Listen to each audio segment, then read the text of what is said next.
dive into a topic that is on the mind of many working professionals. Basically, we will try to deep dive into the interview experience of a IM EMBA because I found that there is no video on the YouTube where people are like so like me as well, like even Akash have searched a lot that there is any experience or not about the interview of EMBA. So with me, Akash is there. So we will try to understand that what is the EMBA program. First of all, Akash, thank you very much for your time. Yes, And could you please share your thank experience? you. What is exactly EMBA program from IIM Raipur, which you are doing it? So, hi everyone, and thank you, Clark, for inviting me on this platform. So basically, EMBA, as we go through the alphabets, also that E stands for this Executive MBA, Mhm, which is a perfectly designed program for the working professionals. mhm. So it is nothing like working professionals means if you have experience of 1 or 2 years, you can just go and enroll in your program. The EMBA has a criteria which needs to be fulfilled to get yourself Okay. Mhm. shortlisted or enrolled for the further interview process, and then you can get yourself admitted in the course. Okay. Mhm. So this depends on the colleges, or we can say the institutions who are offering this program. Okay. So for IIM Raipur to be specific, or some high institutions like IIM Kozhikode, IIM Bangalore, so they have a criteria like you should have a minimum of 4 to 5 years of working experience in this IT corporation. Okay. So is it for the IT or like anyone can join? Like किसी भी industry से suppose that he is not from the IT background and they are working on a core jobs. Core means I am talking about the job which is like it's telecom industry or a steel industry or a power industry. So they can also join, right? Yeah, I think that was my mistake mentioning like it is of just for the IT or the corporate one. Okay. Okay. Anyone who is having a overall experience of 4 to 5 year Uh, experience in their respective field uh, are eligible to apply for this program. so like what is your understanding about the EMBA program? Who should join like whether a mid level of managers or like who should are a best candidate for that? So, from my point of view, I think like there are two conditions on which a person can pursue this. Mhm, First is the career-oriented people who mhm, wants to excel in their career, mhm, who are finding their career graph to be a very stable one. They're not seeing any career growth, mhm, and there they want to enhance themselves. So they can enroll in this program along with their job. Who wants to just okay. Mhm, pursue higher studies along mhm, with their job mhm, can go and enroll themselves. Second, also are people on this criteria only, mhm, but few people are there because anyway we mhm. live in India and there are families who needs their financial supports and all. Okay. So for those person also who needs to study Mhm, but also have to support their family, needs to give that financial mhm. support to their family, can Yes. also enroll in this program so that along with their job they can do a study, enhance their knowledge skills, and also support their family. Okay. Thank you. Thanks for the insight.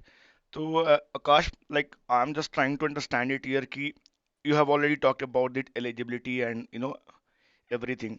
So what is that application process? Like how, like how the Raipur Institute, do a screening kind of thing with the students? Like what all the process are like from starting with the filling form and like, ending with the interview. So how it is like क्या क्या हो रहा है और कैसे कर रहे हैं about your So experience. Mm-hmm. going with the steps, as much I remember we generally have 3 steps. Mm-hmm. तो आपका पहला स्टेप होता है filling up the application process, Mm-hmm. where you give all your personal details, Mm-hmm. professional details, and also it asks for your exam details. Like if you in past would have given some entrance exams, that Mm-hmm. gives a small plus points, but that's not a mandatory thing Okay. specifically for Raipur. Okay. Mm-hmm. Okay, and after that application process, they take around 3 or 4 weeks to just screening of your application process, and then a interview is scheduled. So that step two is your interview process. Okay. So coming, back to the interview, like what type of questions and what is the panel size and what they are trying out to find out with that interview. क्या लगा आपको, मतलब उनके interview लेने से क्या मालूम चला? इंटरव्यू के लिए कब आपको एप्लीकेशंस आती है कि मतलब आपको इंटरव्यू लेटर्स आते हैं कि that your application has been shortlisted for the interview and your interview has been schedule on that day?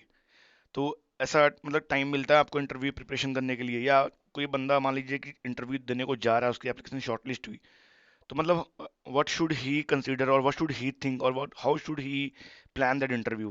मतलब उसको प्लान कैसे करना चाहिए, कैसे ही वो इंटरव्यू में अपना बेस्ट दे पाए about like a mid level of 5-7 साल का एक्सपीरियंस जिसको भी हो?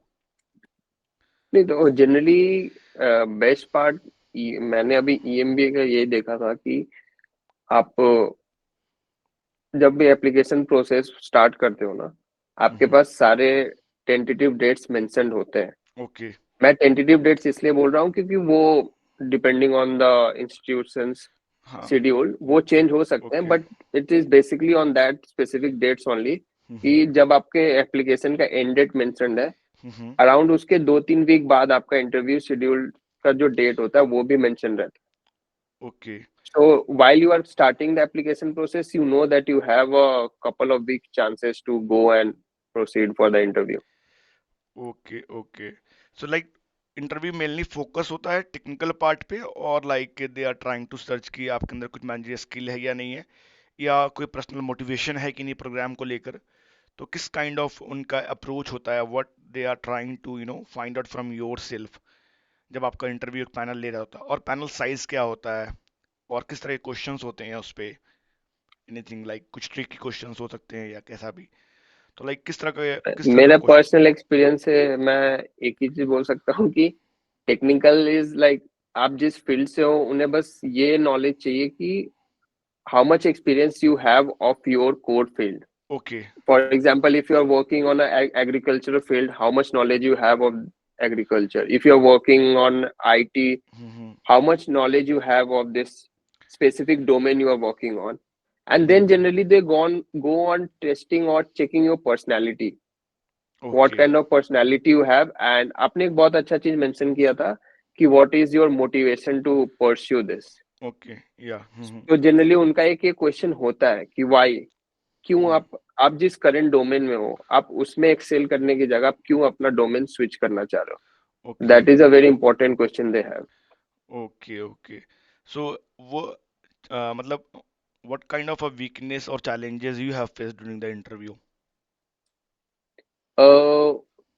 Weakness I would say was probably expressing more of my hmm. domain thing, हाँ। because which what I understood was that anyway fintech is growing. Basically, I'm from a fintech domain, okay. but hmm. I found like the interview panel hmm. was more interested on the business logic which is followed by our competitor instead of my own organization. So I think I was not able to justify my role or my organization's role in the current or market.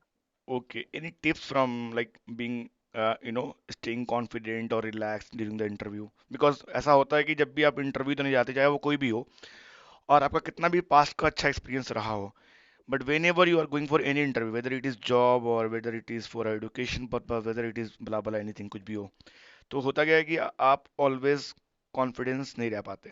ये एक normal behaviour है human का, ठीक है ना? Because we think कि interview नहीं निकलेगा तो क्या होगा, एंड वी थिंक कि अब वो नहीं होगा तो क्या होगा। तो ये एक नॉर्मल थॉट प्रोसेस है एवरी ह्यूमन बीइंग की, इसमें कुछ गलत भी नहीं है, ठीक है?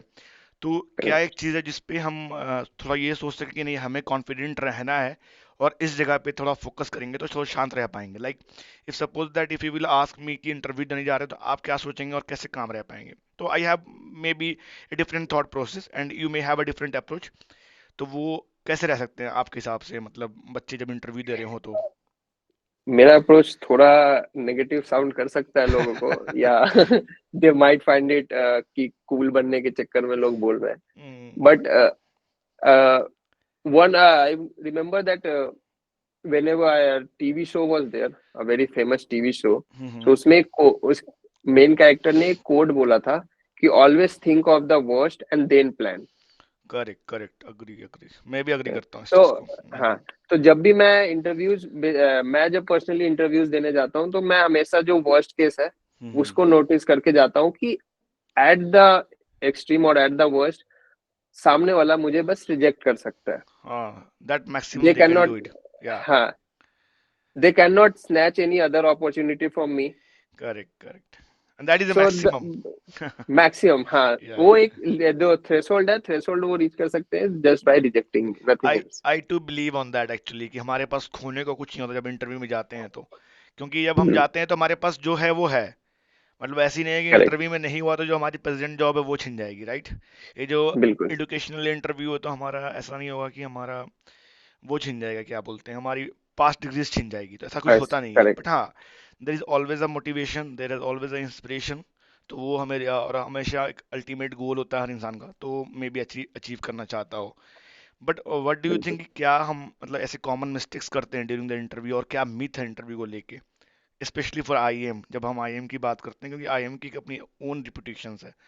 तो आपके हिसाब से क्या लगता है कि क्या एक इंटरव्यू की ड्यूरेशन, क्या एक मिथ, या क्या एक ऐसे कॉमन मिस्टेक जो हर लोग कर जाता है गलती से? जनरली क्या होता है कि मैंने जितना देखा था एम इंटरव्यूज के लिए, लोगों का ये होता है कि let's go for general knowledge. Hmm newspaper पढ़ना स्टार्ट करते हैं लोग hmm just for the sake of this interview, because hmm सबको लगता है कि इंटरव्यू पैनल्स को आपके डोमेन की इतनी नॉलेज होगी नहीं, hmm so they will ask some general knowledge questions. तो लोग क्या करते हैं, खुद का जो भी उन्होंने रिज्यूमे में मेंशन किया होता है उस पर फोकस करने की जगह वो बाहरी दुनिया पे ज्यादा फोकस करते हैं कि हाँ, करंट अफेयर्स क्या चल रहा है या जीके में क्या जनरल नॉलेज क्या था, उस पर बहुत एक्सट्रीमली फोकस कर देते हैं, जो कि आपके इंटरव्यू का जस्ट 5 to 10% कॉम्पोनेंट रहता है।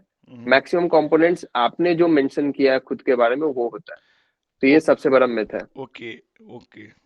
और आपके सब, और पैनल साइज क्या होता है बेसिकली? जैसे मेरे टाइम पे 2 लोग थे पैनल में, ठीक है, इंटरव्यू के टाइम पे। तो ऐसा हर का मैंने किसी का सुना 1 लोग थे, किसी के 2 लोग थे। तो आपका पैनल मेरे तो कैसा? दो थे, और लकीली एक तो हमारे प्रोफेसर रह चुके हैं अभी। अच्छा अच्छा अच्छा अच्छा, मिस्टर बर्मन। हाँ, नहीं नहीं, हमारे ऑपरेशंस मैनेजमेंट के जो प्रोफेसर अच्छा, है, राजीव सर। ओएम के। ओके हाँ, ओके, बहुत माय डियर प्रोफेसर हैं, है ना, एक्सपर्टीज उनकी बहुत खतरनाक वाली लेवल की है। तो करेक्ट। तो बेसिकली इन इंटरव्यू ऐसा कभी हुआ कि वो आपके अचीवमेंट्स के बारे में बात कर रहे हो, लाइक एक्स्ट्रा करिकुलर एक्टिविटीज जो आपने अपने एप्लीकेशन फिल करते वक्त डाली होगी, या आपके एजुकेशनल में कुछ ऐसा हो जो कि बहुत ज़्यादा ही कहीं ना कहीं वो, है ना, कैची हो, कि मतलब लगे कि हाँ बंदे ने कुछ, तो उस उन चीज़ों पे भी बात करते हैं प्रोफेसर ड्यूरिंग द इंटरव्यू? हाँ, बेसिकली उन्होंने क्वेश्चन मुझसे किया था, नॉट अबाउट एक्स्ट्रा को करिकुलर, बट उन्होंने हमारे मेरे हॉबी पे किया था। तो ओके। जैसे मैंने हॉबी पे जिम और बैडमिंटन मेंशन किया था, तो ओके उन्होंने जिम बैडमिंटन पे बहुत ज्यादा एम्फोसिस किया था। उनके क्वेश्चंस बैडमिंटन के around, how badminton influences me in my real life, okay. उनके क्वेश्चंस बहुत उस पॉइंट पे थे। काफी इंटरेस्टिंग होगा, मतलब वो तो एक कन्वर्सेशन ही इंटरेस्टिंग होगा कि आप एक बैडमिंटन, क्योंकि बैडमिंटन इंडिया में प्ले तो करते हैं लोग काफी, ठीक है ना, मतलब खेलते तो लोग हर जगह ही पे हैं। But even though they don't know about the rules और what kind of a play game is badminton, right, मतलब जानते हैं मगर लोग कम खेलते हैं, है ना, खेलते हैं मगर बिल्कुल। मतलब इन टेक्निकल नहीं जानते हैं, like cricket every one use to play. तो आपके हिसाब से राइट। 4-5 क्वेश्चन जो before going the interview people should plan, कि हाँ ये 5 क्वेश्चंस तो आने ही आने हैं, इस तरह के, मतलब एग्जैक्ट तो नहीं हो सकते बिल्कुल भी कॉपी पेस्ट, बट इस तरह के कि ऐसे आने ही आने हैं, और इस पे हमें वर्कआउट करके ही जाना है इंटरव्यू को। एनी तो फाइव एक क्वेश्चंस सब हाँ, एक सबसे बेसिक क्वेश्चन है हम्म जो हर इंटरव्यू प्रोसेस का आई थिंक आइस ब्रेकर होता हम्म है for the interview panel and the interviewer, hmm is the give your introduction, hmm which should be very crisp and to the point. Okay क्योंकि बहुत सारे interviews में जो candidates होते हैं वो वहीं पर पैनिक कर जाते हैं कि उनको वो फाइनल जो फुल स्टॉप होता है वो कहाँ लगाना ओके, सो इंट्रोडक्शन द है। Very first one. Introduction. Okay second will be the domain you are working in, okay and what role does your organization play in the current economic market। Okay. अगर वो economic से related है, नहीं तो तो current Indian market में आपका organisation क्या रोल प्ले करता है, उनका इंटरेस्ट इसमें रहता okay, it's mean domain knowledge as well as कि आपकी जो है ऑर्गेनाइजेशन है ऑर्गेनाइजेशन। उसका क्या स्टेटस है इन द इंडियन मार्केट में, लाइक कंपटीटर कौन से हैं और कैसे बेटर कर रही है, या कैसा कैसा परफॉर्मेंस उनका है, राइट? जो जो पब्लिक करेक्ट। डोमेन में है उस चीज़ पे। बिल्कुल ओके, बिल्कुल। And the third one? Third one जो मैंने मेंशन किया था is there will have a questions around your hobby, okay, that will be always there. Something which is, हाँ, जो हम जनरली एक्स्ट्रा को करिकुलर बोलते हैं या हॉबी बोलते हैं, तो हम्म। उसके अराउंड पे एक क्वेश्चन जरूर रहता है। Okay, and the fourth one? Fourth one achievements पे आता है। ओके, अचीवमेंट माने आपकी जो एजुकेशनल अचीवमेंट या प्रोफेशनल अचीवमेंट जो भी रही होगी, राइट? करेक्ट। हाँ। Okay okay, then fifth one? Fifth one जो हमने बहुत स्टार्टिंग में एक डिस्कस भी किया था कि okay. Why, why is this, why this program, and why you want to switch your domain और switch your role. Okay, so as per my understanding does it mean कि अगर आप एमबीए कर रहे हैं, ये एमबीए कर रहे हैं बेसिकली, तो you are changing your domain और अ रोल और वर्टिकल और हॉरिजॉन्टल कुछ भी, ऐसा है क्या? मतलब ऐसा ये ज़रूरी है क्या, या ऐसा भी है कि just we can, we are pursuing a degree because we want to have that degree, then we can utilize those things in the current role itself when we will grow as a professional, like when we grow as an assistant manager or senior manager or vice president, whatever is it? तो ऐसा भी तो कर सकते हैं ना हम, it does not, we do not need to go or change our our entire role itself, ऐसा भी तो हो सकता है, right? That could be a possibility. बिल्कुल, वो सबका अपना ये है ना कि हाँ। You you have got a degree, अब उसको हम्म। आप कौन से रोड मैप में यूज करना चाह रहे हो, या सबके agree individual agree agree. Path है। अब बहुतों का क्या होता है कि एमबीए मीन्स जो फर्स्ट लेटर ही होता है जो एम है, मास्टर्स इन बिजनेस एडमिनिस्ट्रेशन। हाँ। सो मैक्स जनरली एम मैं इसलिए पॉइंट कर रहा हूँ क्योंकि एमबीए का एम लोग मेनली मैनेजमेंट के लिए यूज करना चाह रहे होते करेक्ट हैं करेक्ट, हाँ कि हाँ। एमबीए का सुनते सब बोलते हैं कि ये मैनेजमेंट डोमेन में आप एंटर कर रहे हो। हाँ हाँ, और और ये आप, भी है भी, एक्चुअली देखा जाए करेक्ट, तो मोर और लेस। और ये नॉर्मल एमबीए हो या ई एमबीए हो, the hmm maximum number of students are from IT field, that is from the developers field, जो जनरली डेवलपमेंट साइड हम्म पे काम कर रहे होते हैं वो हम्म। मैक्सिमम होते हैं, द ओके काउंट उनका ज्यादा होता है। Okay okay, and what is the batch size? Batch size क्या रहता है आप लोग का? मान लीजिए कि एक ईएमबीए के प्रोग्राम पे 2024 तो हम थे, 2025 के बैच साइज क्या एक्सपेक्टेड रहता है कि इतना बैच साइज होगा? कुछ मेंशन होता है ये डॉक्यूमेंटेशन पे ऑफिशियली? ऐसा ऑफिशियली तो वो मेंशन करते नहीं है, ओके। बट वो वैरी करता है, it depends around 200 to 250 batch sides होता है, जिसको वो फिर फॉरवर्ड जब एडमिशन प्रोसेस एंड हो जाते हैं तो उनको डिफरेंट सेक्शंस में डिवाइड करते हैं। ओके, एंड हाउ तो many terms are there, like कितने टर्म्स हैं टोटल? टोटल ऑफिशियली हम देखें तो 7 टर्म्स होते हैं। Okay okay, and like it is term wise हमारा प्रमोशन होता है, और लाइक इज इट कि एक साल कंप्लीट हो गया then we have an exam, और लाइक उसके बाद promoted to a second year? कैसा रहता है पूरा का पूरा प्रोग्राम? एग्जाम्स तो होते रहते हैं एंड टू एंड, आप मान लो हर मंथ एग्जाम्स होते हैं, बट हर ओके टर्म का एक एंड टर्म होता है। ओके। एंड फाइनल, जैसे आपका एक first 3 terms are calculated to be your one year, hmm. उसके बाद एक फाइनल मार्कशीट जनरेट होता है, okay and then your second year proceeds. तो ऐसा नहीं ओके है कि आपको वेट करना होगा आपके मार्कशीट्स का, once your okay. Third term is over, fourth starts, hmm. in between that you get your result and a final mark sheet. Okay, and how we manage that schedule? Because I believe the schedule will be hectic, right? क्योंकि इतने classes होते हैं, ठीक है, और इतने paper होते हैं, तो लाइक कितना पेपर होता है, कितना क्लासेस होता है, एंड लाइक कैसे मिड टर्म्स एग्जाम्स हैं, या आपके मॉडल एग्जाम्स बोलो, या क्यूजेस बोलो, या प्रोजेक्ट सबमिशन बोलो, या फिर आपके मतलब किस तरह का पूरा प्रोग्राम स्ट्रक्चर है? क्योंकि हमने डॉक्यूमेंटेशन जो पढ़ा है, like we have those everything in the documentation, but about the like quizzes and everything it is not there. तो लाइक उसके ऊपर कोई बता पाए आप, मतलब कि एटलीस्ट जो भी एस्पायरिंग मतलब कैंडिडेट होंगे, दे शुड नो दैट कि इतना बिजी उनका शेड्यूल होने वाला है, and they should plan accordingly. ऐसा ना हो कि after getting into that IAM उनको बाद में रिग्रेट हो कि भैया इतना टाइम तो हम दे ही नहीं पाएंगे, I do not have that much of time, like because they may have the different commitments as well, right? तो what is your take on that, like how, what kind of programme structure overall, अगर एक आध minute में बता पाए आप तो? So hectic तो बहुत होने वाला है, हम्म क्योंकि आपका जॉब प्रेडिक्टेबल नहीं है। हम्म और आईएम्स के ब्रोशर में भी मेंशन होता है कि हम्म आपका फर्स्ट 4 टर्म्स के जो शेड्यूल्स है हम्म वो फिक्स है। ओके लेकिन उसके बाद वाले जहाँ पे आपके इलेक्टिव्स आते हैं वो हम्म शेड्यूल आपका फिक्स नहीं है। यू डोंट नो कौन से डे पे क्लासेस होंगे। Only plus point you have is कि क्लासेस जो होंगे अगर वीकडेज में होते हैं तो वो हम्म आफ्टर 7:30 होंगे। ओके ओके और वीकेंड्स आपके पूरे ब्लॉक्ड हो जाएंगे। हम्म लेकिन अगर आप फर्स्ट टर्म से मानो तो first term will be a warm up for you. Warm up मैं इसलिए बोल रहा हूँ क्योंकि जैसे हम्म जैसे टर्म आपका स्टार्ट होगा वैसे वैसे और हेक्टिक होते जाएगा। हेक्टिक इन द सेंस कि आपको हम्म ऐसे भी दिन आएंगे जब आपको सिर्फ क्लासेस के दिन नहीं, रिमेनिंग वीकडेज को भी आपके प्रोजेक्ट्स, असाइनमेंट्स, हम्म आपके मिड टर्म्स, क्विजेस होते रहेंगे। तो डिपेंड्स। और क्विजेस जो है वो प्रोफेसर्स पे डिपेंड करते हैं। ओके कोई प्रोफेसर्स होते हैं जो prefer taking 3 and then taking best of 2। कुछ प्रोफेसर्स होते हैं जो प्रेफर करते हैं कि हम 2 लेंगे या 2 कंसिडर करेंगे। ओके जी तो वो ओके प्रोफेसर्स पे डिपेंड कर रहा मतलब अगर आप एमबीए प्लान कर रहे हैं तो ये सोच लीजिए कि आपके पास टाइम फैमिली के लिए नहीं होगी। अगर अगर अगर आप बैचलर नहीं है तो बैचलर है तो भी आपके लिए फैमिली बनाने के लिए टाइम नहीं होगा, राइट? कह सकते हैं। है। तो ये आप ये ये सिचुएशन थोड़ा टफ जनरली टफ वो रहती मान है। लो कि हाँ, hmm, it will be like a normal MB only. बस आप घर पे बैठ के हाँ बट एक जॉब भी कर रहे हो या आप घर पे बैठे हो और सेम कोर्स आप घर पे बैठे कर रहे हो।